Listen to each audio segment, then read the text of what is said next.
ప్రస్తుతం పవన్ కళ్యాణ్ గారు ఆంధ్రప్రదేశ్కి ముఖ్యమంత్రి కావాలని చాలామంది జన సైనికులను కోరుకున్నారు.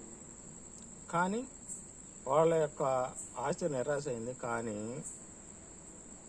2024 నుంచి 29 వరకు నరేంద్ర మోడీ గారు మూడవసారి ప్రధానమంత్రిగా ఉంటారు.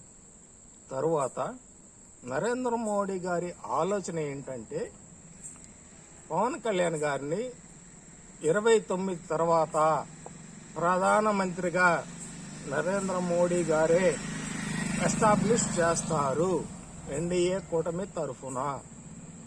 దానికి ముఖ్యమైనటువంటి ప్రాథమిక ఆధారం ఏంటంటే రేపు 22 మే 22 జరగబోయేటువంటి ఐక్యరాజ్య సమితిలో భారతదేశం నుంచి 4 అభ్యర్థులు ప్రసంగించడానికి అక్కడ అవకాశం ఇచ్చారు. ఆ 4 అభ్యర్థుల్లో పవన్ కళ్యాణ్ గారు ఒకరు.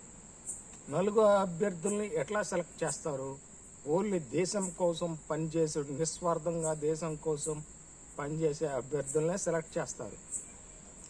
అలాగనే 22 మే పవన్ కళ్యాణ్ గారు ఐక్యరాజ్య సమితిలో భారతదేశం తరఫున తన ప్రసంగం ఇస్తారు. మోడీ గారు చాలా దృఢంగా నిశ్చయించుకున్నాడు, దేశభక్తి ఉన్నటువంటి నాయకుడిని, నిస్వార్థమైన నాయకుడిని ఈ దేశానికి అందించాలి.